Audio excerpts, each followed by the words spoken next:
Lane. He owns PCMC.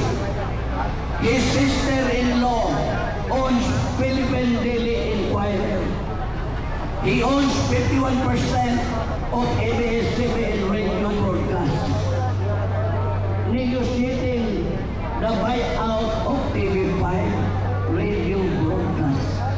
Saan ba kumuha si Martin Romualdez ng pera na ibili nitong mga mainstream media? Saan siya kumuha ng pera? Akin! Ngayon lang yan siya naka-ganon na pumili ng ano. So, questionin natin yan. Alisin natin ang pambaluslos na buhaya na yan. Marami rin siyang kumpanya sa mina that destroys our environment.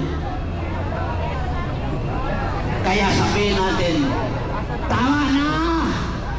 Sobra na! Huwag na kayong magnakaw dahil pag nakaupo, pag pinaupo, pag ang maupo, si Inday Sara Duterte, patay kayong lahat magnanakaw. Gurgurin kayo ni President Inday Sara Duterte. Kaya matakot na kayo, ginto na kayo. Ngayon, ipaperform natin, may performer tayo. Ay, nice. Nagpapasalamat lang po ako na nagpadala ng pagkain dito ang mga UK, OFW UK. International buong mundo, napapanood na po tayo dito. Ilan sa kanila ang nagpapadala na po ng mga pagkain dito. Tubig, biskuit. Katulad kanina si Miss Cathy Binal. Happy birthday po, Miss Cathy Binal sa Hopia. Maraming salamat po. Oh, nandiyan yung performer natin.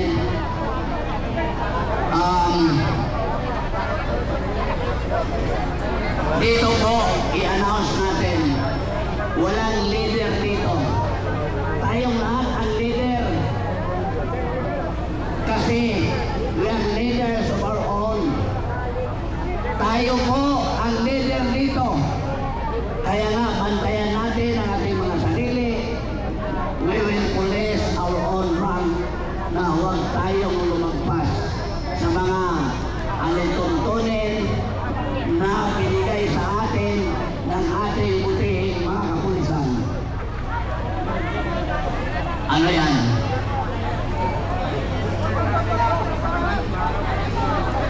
Oh, may pahayag si PP ngayon na sina Bongbong Marcos at Tambaluslos ay gagawin daw nila.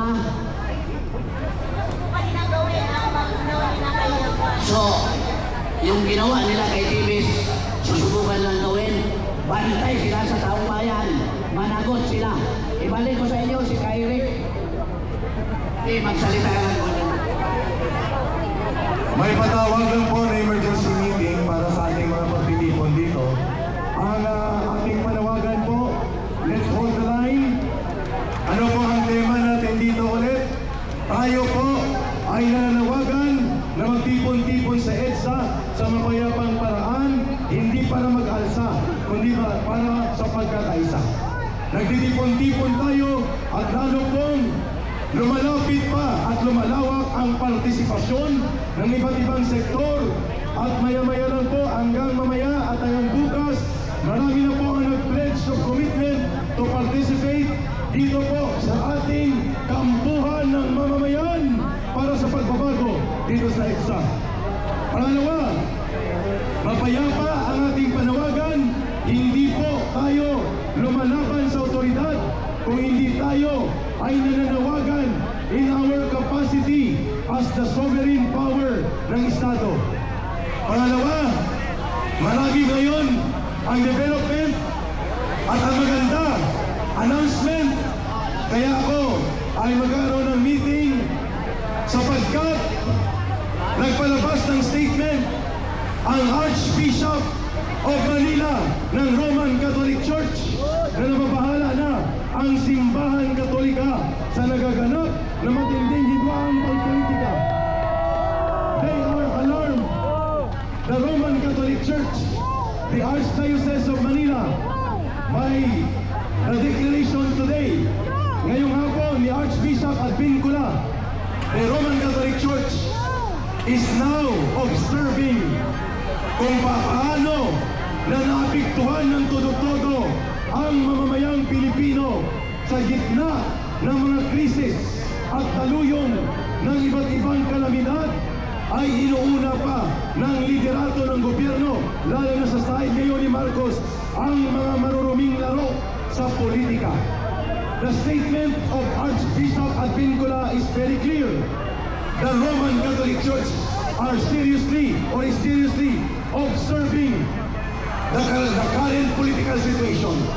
At kung dumagsa ang taong bayan dito sa EDSA, mapipilitan ang mga leader simbahan at mga sektor na nasa ilalim nila na magsalita panindigan pabor sa interes at kabutihan ng mga Pilipino.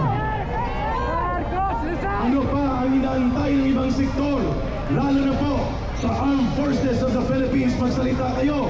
We don't call you to do mutiny or kudita.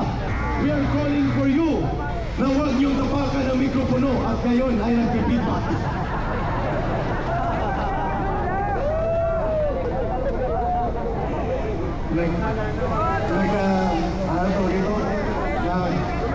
Anti-climactic. Okay, tapusin ko lang muna. Mayroon tayong panawagan na magbantay tayo because just this afternoon, mga isang oras pala nakakalipas, we have received and I have read personally the declaration of statement coming from Archbishop Advincula ng Archdiocese of Manila. Ulitin ko, the Roman Catholic Church leadership, they are now in serious observation sa seryosong nagaganap na mga hidwaang politika at kanilang kinukol out ang atensyon ng liderato ng gobyerno na unahin, na resolbahin ang krisis na kinakaharap ng mamamayan, hindi ang mga maruruming laro sa politika nito na nagaganap. At sa bahagi natin, walang ibang pasimuno ng ganitong maruming kaguluhan sa politika kung hindi ang pagpapabaya at ang inutil na pangungunsinte ni Marcos sa abusado at maruming laro sa politika ng kanyang pinsan na si Martin Romualdez na sobrang ambisyoso at hindi na makapag-antay ng 2028. Okay, so dahil dyan, babalik lang si Ka-Eric. I hope nandito pa kayo mga kapatid at marami pa po ang nagpapaabot ng mensahe na sila po ay pupunta dito at kayo po ang totoong pwersa ninyo. Okay, at ang ating performer ay nandyan na para tayo po ay marinig at kung bakit nangyari ito na para naging bihin ng sound system. Sige nga! Ang tao, ang bayan, hindi magagapi. Mas matunog, mas malakas. Ready, mga kasama. 1, 2, 3. Ang tao, ang bayan, hindi magagapi. Ang tao, ang bayan, hindi magagapi. Ang tao, ang bayan, hindi magagapi. The people united will never be defeated. The people united will never be defeated. The people united will never be defeated. The people united will never be defeated. Yun, buhay na buhay at maririnig natin ang isang talento ng ating mga nakikipagkaisa. Ang kanyang pangalan ay si Binibining Alexandra at siya ay tutugtog ng isang instrumento upang manawagan ang kanyang hymn and rhythm ng pagbabago at nang sa ganun ay mapakinggan ang boses ng mamamayan. Palakpak